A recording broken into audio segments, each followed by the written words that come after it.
Halo sahabat tangguh, kembali lagi pada program Disaster Briefing dan kali ini saya Ranti Kartika Ningrum akan memandu jalannya program pada hari ini. Tentunya kita akan mengulas lebih dalam terkait kejadian bencana sepekan serta beberapa kejadian bencana yang melanda Indonesia. Karena update bencana jangan tunggu, jadi korbannya.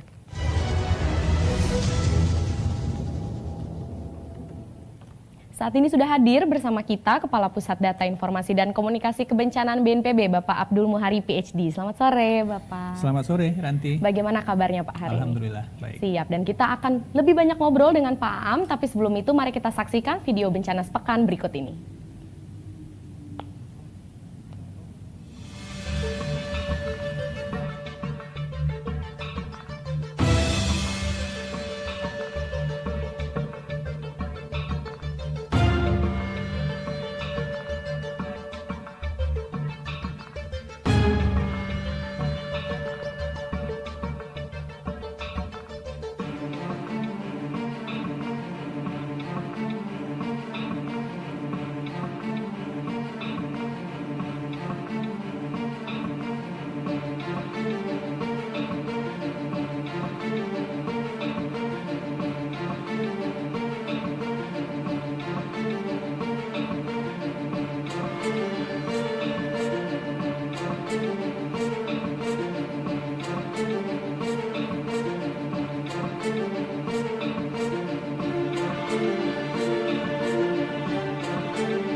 Baik, itulah tadi video kilas bencana sepekan yang terjadi di beberapa wilayah Indonesia dan sekarang kita akan langsung berbincang kepada Pak Aam. Bagaimana Pak tentang situasi saat ini, karena mengingat sebelumnya kita juga sudah mengantisipasi untuk transisi musim, tapi ternyata di beberapa wilayah Indonesia masih didominasi juga Pak dengan bencana hidrometeorologi basah. Ya, kita bisa bilang bahwa sangat sesuai dengan apa yang kita sampaikan pada Disaster Briefing edisi minggu lalu, bahwa kita mengharapkan sahabat tangguh atau pemerintah daerah dan masyarakat di Indonesia Tengah ke Timur itu masih harus waspada hidrometeorologi basah, dan memang pada kenyataannya hampir sama dengan minggu lalu, banjir masih mendominasi khususnya di Sulawesi, Maluku, dan Papua. Mungkin kita bisa lihat materi lengkapnya. Ini adalah gambaran dari data kejadian bencana di Indonesia mulai dari 1 Januari sampai 15 Juli. Dan kita sudah menyentuh angka lebih dari 1.000 ya Pak? Benar, meskipun ini kalau misalkan kita hitung di semester pertama 1.000, kalau masih frekuensinya masih sama ya ekspektasi kita mungkin nggak akan lebih dari 2.500 di akhir tahun, meskipun biasanya ketika kita sudah konfirmasi ulang ke daerah itu dalam 3 tahun terakhir jumlah kejadian bencana itu selalu lebih dari 5.000. Untuk titik-titik hotspot dengan kejadian bencana sangat signifikan itu tetap di Jawa ya, Jawa Tengah, Jawa Timur, Jawa Barat. Kemudian di Sulawesi itu ada tambahan Sulawesi Tengah yang cukup signifikan dalam semester pertama 2024 ini. Nah, ini agak berbeda dengan tahun-tahun sebelumnya. Biasanya di Sulawesi itu, kalau Sulawesi Selatan itu pasti, tetapi biasanya setelah Sulawesi Selatan itu Sulawesi Utara. Tahun ini setelah Sulawesi Selatan hampir sama jumlah kejadian bencananya di Sulawesi Tengah dengan 43 kejadian. Ini yang berdampak signifikan. Artinya apakah jumlah kakak terdampak lebih dari 20 kakak atau lebih dari 100 orang, dan ada korban jiwa dan seterusnya. Untuk 1 pekan kemarin tanggal 8 sampai 14 Juli, sekali lagi kita lihat Mbak Ranti masih banjir ya. Banjir kita sudah di minggu kedua bulan Juli, artinya harusnya kita sudah mulai masuk masa peaknya kemarau kalau secara normal ya. Tetapi sekali lagi BMKG juga menyampaikan bahwa ada efek dari La Nina yang mulai berpengaruh di beberapa tempat, dan BMKG sudah menyampaikan daerah-daerah berdasarkan bulan Juli itu provinsi mana saja, Agustus provinsi mana saja yang berpotensi terdampak adanya peningkatan intensitas curah hujan yang secara langsung maupun tidak langsung juga akan mempertinggi exposure mereka terhadap bencana hidrometeorologi basah. Ada korban jiwa meninggal di minggu ini, termasuk juga lanjutan dari pencarian korban longsor di Bone Bolango. Nanti juga kita update meskipun tidak masuk dalam kejadian minggu ini, karena kejadiannya tidak masuk kejadian minggu ini karena kejadiannya 2 minggu yang lalu ya. Tapi yang di Gorontalo selain dari longsornya, itu banjirnya juga sangat signifikan sehingga ada 1 korban jiwa. Secara spasial berarti kita lihat sekali lagi yang kita sampaikan minggu lalu, tengah ke timur ya, tengah ke timur, Sulawesi, Maluku dan Papua yang cukup intens dengan hidrometeorologi basah. Di sisi tengah ke barat mungkin sudah agak berpindah meskipun ada kejadian banjir tapi tidak dominan. Ada cuaca ekstrim, ada karhutla. Karhutla meskipun ada beberapa kali dilaporkan oleh pemerintah daerah, tapi hingga saat ini belum ada yang signifikan, alhamdulillah ya. Artinya luas lahan terbakar 1 hektar, 2 hektar sudah bisa dipadamkan.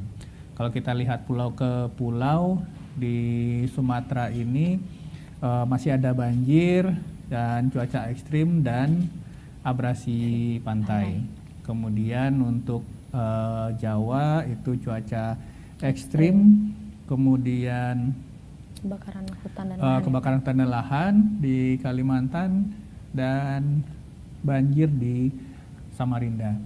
Jadi memang ini exposure awannya tidak terlalu signifikan. Artinya memang kalaupun kemarau ini tidak terlalu panas, tapi juga frekuensi hujan khususnya untuk bagian belahan bumi utara ya, itu masih cukup signifikan. Nah, ini yang kemarin kita pesankan sebenarnya di setiap disaster briefing, kita selalu memesankan bahwa mereminder pemerintah daerah ini mungkin seminggu ke depan meneruskan peringatan dini perakiraan cuaca dari BMKG, tetapi memang tetap pada kondisi-kondisi tertentu ini kita lihat sebagai impact-nya kejadian hidrometeorologi basah masih sangat dominan di timur. Nanti kita lihat lagi apakah signifikansi ini masih akan berlangsung sampai 1 minggu ke depan atau tidak. Yang paling signifikan itu adalah di Gorontalo dan kota Gorontalo, kemudian Seram bagian barat itu juga cukup signifikan, hampir 2.000 orang, tetapi banjir sudah berangsur surut. Tetapi kalau untuk intensitas tinggi muka air, mungkin Gorontalo yang masih membutuhkan dukungan intervensi mungkin untuk banjir di sekitar kota Gorontalo. Kita lihat Mbak Ranti, memang sekali lagi ya untuk di 1 minggu terakhir ini intensitas awannya lebih banyak di utara dan lebih banyak di bagian tengah ke timur Indonesia ya. Sumatera kita lihat beberapa kali agak bersih, exposure awan hujan tidak terlalu signifikan. Jawa apalagi ya, Jawa masih kering. Dan minggu ini sekali lagi kita reminder bahwa ketika kita bicara kemarau untuk Jawa, hari tanpa hujan untuk Jawa, itu atensi kita sebenarnya tidak hanya untuk kekeringan, tetapi pertama juga karhutla. Karhutlanya bukan karhutla gambut memang. Betul. Karhutla kawasan pegunungan yang kita alami 2023 cukup signifikan, dan kebakaran tempat pembuangan akhir sampah. Minggu ini tempat pembuangan akhir sampah di Bali juga salah satu juga terbakar, alhamdulillah bisa tertangani. Tapi ini warning ya, artinya cuaca keringnya, cuaca panasnya sudah cukup signifikan. Hari tanpa hujannya ada bahkan yang sudah lebih dari 45 hari di Jawa, Bali, Nusa Tenggara. Maka tentu saja kita harus waspada potensi-potensi kebakaran di tempat-tempat umum seperti itu.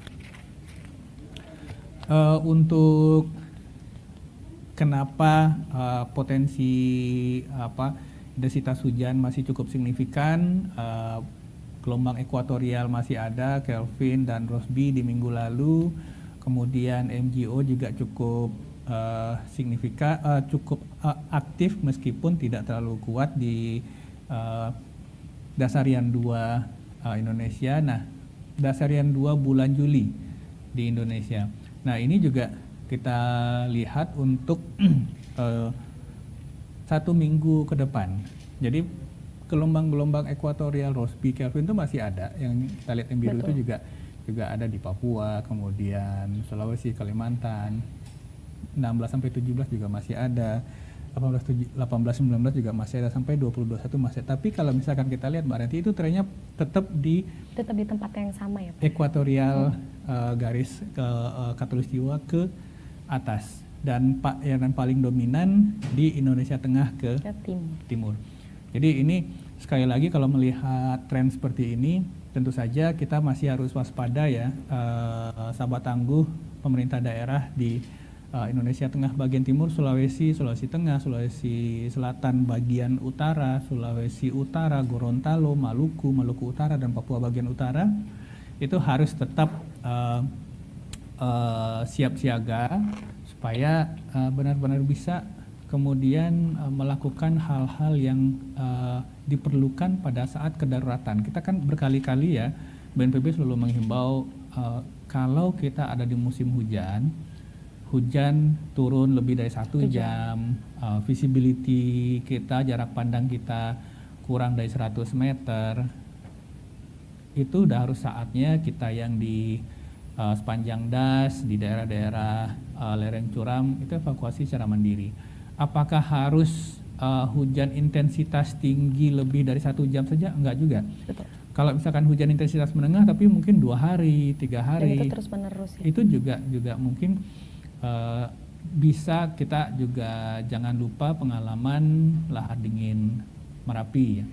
Tidak cuma lahar dinginnya, juga terjadi longsor, juga terjadi banjir bandang dan seterusnya. Jadi hal-hal seperti ini perlu kita perhatikan ketika hujan terjadi dalam durasi lama atau hujan lebat dalam durasi lebih dari 1 jam, 2 jam, segera lihat kondisi lingkungan di sekitar. Kalau kita lihat, oh ini kok kayaknya tebing di belakang rumah saya kok agak-agak rawan, ya sudah kita menyingkir dulu dari daerah-daerah yang rawan tersebut. Dan satu hal lagi, jangan menambah tinggi tingkat kerentanan alam. Jadi ini yang menjadi pembelajaran kita. Ada kejadian longsor di daerah pertambangan rakyat di Bone Bolango dalam kondisi musim hujan, akan sangat sulit ya untuk mengevakuasi. Kemudian jika ditemukan untuk membawa pun jaraknya 23 km, 9 jam jalan kaki. Mari kita sama-sama menjaga, tidak hanya menjaga lingkungan, tapi menjaga lingkungan untuk menjaga diri sendiri gitu ya. Sekali lagi kita sampaikan kepada pemerintah daerah, gakumnya ditegakkan. Pertanyaan saya minggu lalu, harus berapa puluh nyawa lagi harus melayang supaya kita bisa benar-benar menertibkan hal-hal yang seperti itu. Ini adalah perkiraan cuaca dari BMKG untuk 3 hari ke depan. Mbak, nanti kita lihat sebenarnya di Sumatera bagian barat, yaitu kena pengaruh MGO, kemudian tidak ada yang terlalu signifikan sebenarnya, kecuali ya ada di utara Papua, kemudian ada Sulawesi Tengah, tetapi tidak ada yang terlalu tinggi. Kita harapkan memang ini 1 minggu ke depan masih seperti ini, tapi tentu saja kita harus tetap waspada dengan mengupdate terus perakiraan cuaca dari BMKG. Tidak ada perakiraan curah hujan yang terlalu tinggi kecuali Papua Tengah ya. Papua Tengah, Papua Pegunungan, hari ini kita juga menerima laporan ada longsor di kawasan puncak, ada 7 jiwa meninggal dunia. Jadi ini juga harus menjadi atensi untuk kita bersama, karena akses ke daerah ini cukup sulit.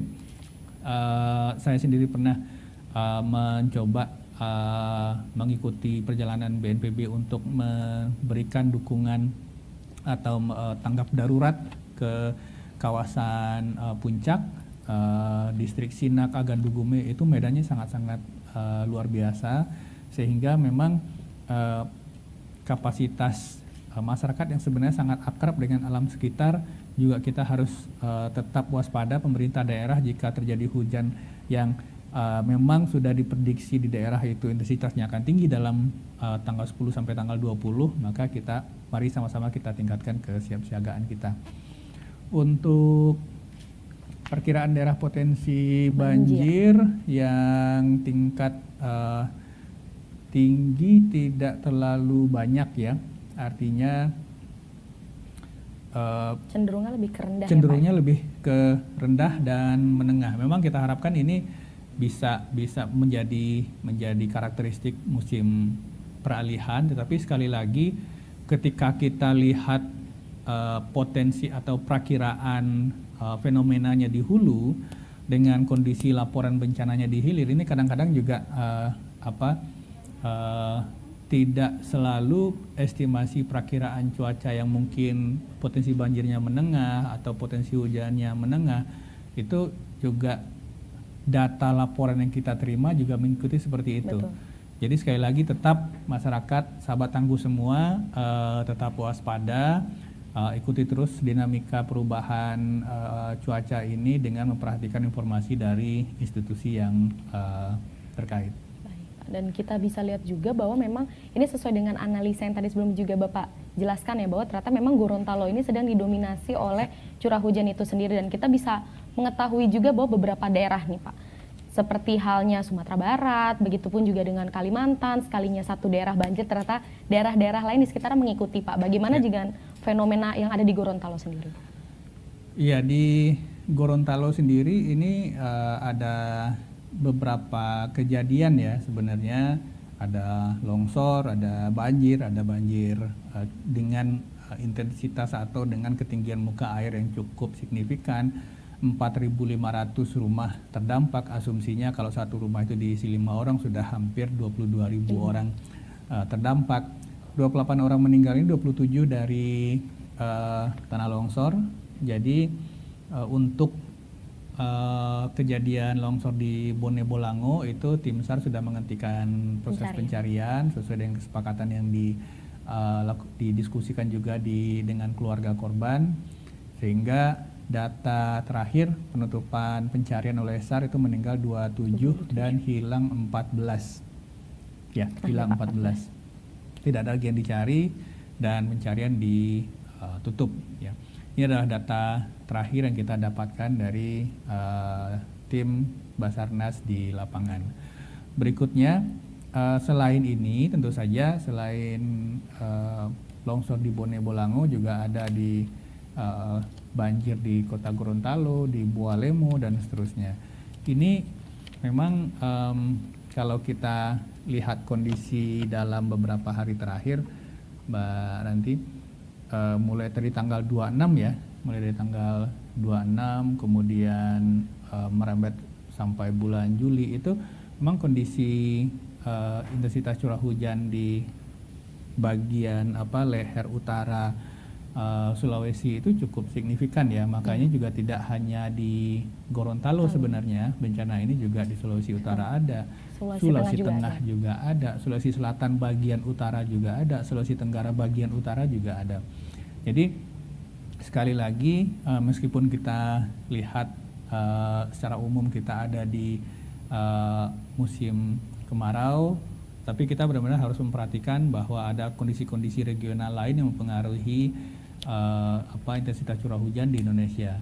Itulah sebabnya tidak hanya informasi perakiraan cuaca secara resmi dari pemerintah yang harus kita perhatikan, tetapi juga masyarakat juga harus tetap memperhatikan kondisi alam di sekitar ya. Betul. Artinya jika apakah di sekitar sungai kondisinya abnormal atau mulai keruh dan seterusnya, itu menjadi tanda-tanda untuk kita supaya bisa melakukan tindakan-tindakan kedaruratan sebelum bencananya terjadi. Hampir seluruh kawasan Kota Gorontalo terpapar banjir hingga saat ini, yang memang harus benar-benar kita mulai perhatikan kembali ada apa dengan kondisi lingkungan, ada apa dengan infrastruktur drainase dan seterusnya. Peta perkiraan potensi hujan sebenarnya kalau dari sisi umum BMKG menyampaikan ini tidak ada yang terlalu tinggi ya, tetapi memang ada kondisi-kondisi dinamis dari kondisi regional yang kemudian pada waktu-waktu tertentu mengakibatkan peningkatan intensitas hujan secara signifikan. Ini adalah peta kejadian tanah longsor tambang emas. Sekali lagi, kita mengharapkan dari BNPB, tentu saja kita tidak mengharapkan kejadian ini terulang lagi. Ada kasus Gunung Botak di Pulau Buru, nggak usah jauh-jauh juga di Kabupaten Bogor, waktu longsor besar di Desa Sukajaya juga kita sangat banyak melihat tenda-tenda biru untuk tambang-tambang ilegal dan seterusnya. Memang kondisi ini sebenarnya sudah merupakan kondisi yang rawan longsor ya. Kita lihat ini fitur topografinya cukup ekstrim, fitur topografinya cukup steepness-nya tinggi, dan meskipun di daerah yang terdampak longsor ini bisa kita lihat ya warnanya merah meskipun tidak setinggi di tempat lainnya, tapi ini juga merupakan kawasan dengan tingkat kerawanan yang tinggi. Nah, apalagi kondisi seperti ini dengan kondisi yang sudah secara topografi itu rawan longsor, kemudian curah hujan tinggi, dan kemudian di dalamnya itu sudah artinya sudah bopong dalam tanda kutip ya, udah ada terowongan-terowongan yang kemudian sangat memudahkan itu ambruk ke bawah dan memakan korban jiwa. Sekali lagi, mari ini menjadi perhatian kita bersama. Pertanyaan dasarnya sampai berapa nyawa lagi harus kita kehilangan berapa puluh nyawa lagi untuk bisa kita benar-benar menertibkan hal-hal yang seperti itu. Peta kejadian banjir tanah longsor di Kota Gorontalo, sekali lagi ini kita lihat cukup banyak. Ada yang juga kita sedang mengasesmen juga kondisi lingkungannya, apakah itu dari danau, apakah itu dari sungai, apakah intensitas hujan yang memang dalam intensitas hujan lokal, karena kadang-kadang banjir di daerah urban ini tidak lagi hanya misalkan Jakarta misalkan ya, itu tidak lagi hanya banjir luapan sungai, tidak lagi hanya banjir kiriman dari Bogor misalkan, karena intensitas hujan yang cukup tinggi di Jakarta saja secara lokal itu bisa membuat genangan yang cukup signifikan. Nah, ini juga sedang kita asesmen kondisi lingkungannya. Kita harapkan pemerintah daerah juga melakukan hal yang sama supaya solusi jangka panjangnya bisa kita lakukan bersama. Bapak Kepala BNPB mungkin besok akan bertolak ke Gorontalo. Tentu saja kita tidak mau sifatnya ini spontan pada saat darurat saja, memadamkan api saja. Tentu saja kita pasti akan mendukung logistik pengungsi segala macam, tapi harus ada perbaikan fundamental yang harus kita lakukan supaya pada tahun depan mungkin pada saat ya kita masih tidak tahu perkiraan cuaca seperti apa, apakah La Ninanya bertambah berat, kondisi seperti ini tidak terulang lagi. Apa hal-hal yang perlu kita lakukan? Kita harapkan nanti pada saat kunjungan Kepala BNPB itu bisa disampaikan secara detail sehingga fase nanti tanggap darurat kemudian transisi darurat itu bisa diisi dengan kegiatan-kegiatan untuk mitigasi bencana serupa di masa depan. Jadi memang kita memulai mitigasi itu pada saat fase transisi darurat menuju rehabilitasi rekonstruksi. Itu yang konsepsi Build Back Better-nya ada di situ. Sebenarnya ada beberapa daerah yang bukan merupakan daerah yang rawan banjir ya, Pak. Tingkat hazardnya, tingkat bahayanya tinggi gitu ya. Tetapi pada kenyataannya juga saat ini sedang terdampak, dan ini yang kembali lagi kita harus evaluasi bersama apakah ada perubahan-perubahan yang cukup signifikan dari sisi bentang lahan, apakah ada perubahan-perubahan yang cukup signifikan dari sisi pemanfaatan lahan secara khusus sehingga dampak banjir kali ini begitu signifikan. Nanti akan ada dukungan yang akan disampaikan oleh Kepala BNPB, tapi tentu saja sekali lagi dukungan-dukungan ini kita harapkan bisa mengurangi beban masyarakat, tetapi ini kita harapkan juga menjadi titik awal untuk kita bisa melihat penanganan banjir ini sebagai satu sistem yang bisa kita lakukan untuk mencegah intensitas dampak dari bencana serupa di masa depan. Betul. Dan tentunya tidak lagi banjir ini menjadi salah satu bencana yang tiba-tiba datang, tapi justru kita juga bisa turut memprediksi secara dini seperti itu ya Pak, bagaimana dampak signifikannya, dan juga pemerintah daerah juga sudah mulai lebih harus memperhatikan alam sekitar juga ya Pak, kondisinya melakukan asesmen lebih lanjut.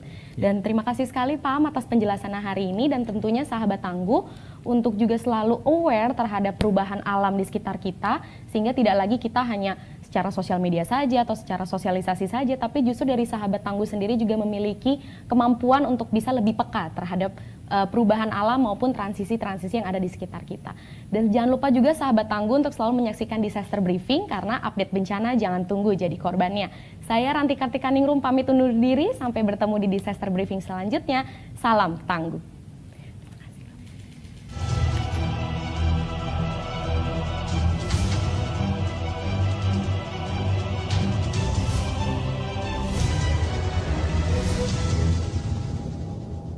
Jelajahi cara baru mendapatkan informasi. Download Metro TV Extend sekarang.